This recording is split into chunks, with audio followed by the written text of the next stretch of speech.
তখন বিকেল 3টে বাজে। এক হাতে লাঠি আর এক হাতে ধূপকাঠি নিয়ে এক যুবক শহরের রাস্তা ধরে এগোচ্ছিল। তপ্ত দুপুরে শিলিগুড়ি শহরে যখন সবাই কাজে ব্যস্ত, ঠিক তখনই ওই যুবককে দেখেই এক সহৃদয় ব্যক্তি তার কাছে গিয়ে অনেকগুলি ধূপকাঠি কিনে তাকে টাকা দিয়েও চলে গেলেন।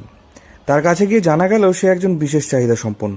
ছোটবেলা থেকেই চোখে দেখতে পায় না সে, কিন্তু জীবনযুদ্ধে এগিয়ে চলার অদম্য ইচ্ছে রয়েছে বিধাননগরের বিশ্বদীপ সোরেনের। বিধাননগরের ব্লাইন্ড স্কুল থেকে রোজ শিলিগুড়ি শহরে ধূপকাঠি বিক্রি করতে আসেন সে। প্রথমত আমি ব্লাইন্ড স্কুলে এইচএস পর্যন্ত পড়াশোনা করেছি। এরপরে আর কোনো কারণবশত অর্থের অভাবে পড়াশোনা করতে পারিনি। সেই কারণে আমি বিজনেসটা বেছে নিয়েছি।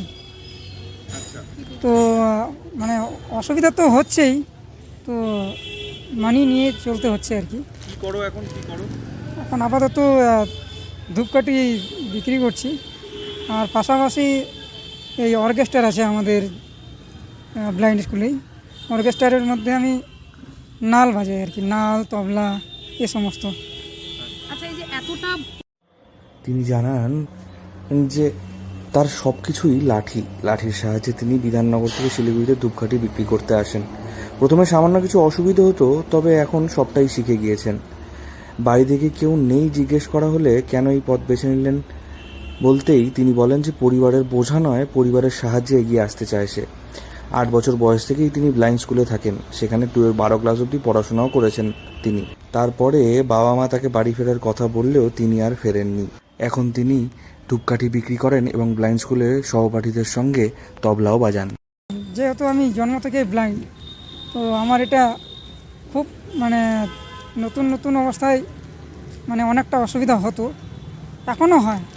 তো এখন একটু এই লোকের সহযোগিতা নিয়েই চলি আর কি। এইভাবে বিক্রি হয়, তুমি তো বিক্রি করো, লোকে নেয়, কেনে? হ্যাঁ, অনেক সময় হয় বা অনেক সময় হতে চায় না। তো তুমি কতটা বিক্রি হয় দিনে, কীরকম উপার্জন? দিনে মোটামুটি 3 থেকে 4 ডজনের মতো হয় আর কি। তার কথায় তাকে গোটা পথ একাই চলতে হবে। তিনি কারো বোঝা হয়ে থাকতে চান না। আর যদি নিজেই করে, তবে পরবর্তী জীবন স্বাচ্ছন্দ্যময় হবে বলে তার বিশ্বাস। জীবনযুদ্ধে এগিয়ে চলার যে অদম্য ইচ্ছে রয়েছে তা বিধাননগরের বিশ্বদীপ সোরেনকে দেখলেই বোঝা যায়। শিলিগুড়ির রাস্তায় ধূপকাঠি বিক্রি করে নিজে স্বাবলম্বী হওয়ার পথে এগোচ্ছেন তিনি। রোজ 4 ডজন ধূপকাঠি বিক্রি করে তারপর বিধাননগরে ফিরে যান বিশ্বদীপ। হ্যাঁ, আমি বছরে 2-1 বার করে যাই আর কি।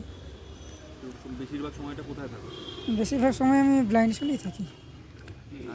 বলতে চাই, যারা এইভাবে ভিক্ষে করছে তাদের উদ্দেশ্যে বলবো যে তারা যেন সুন্দর কাজ করুক, এটাই আমি চাইব।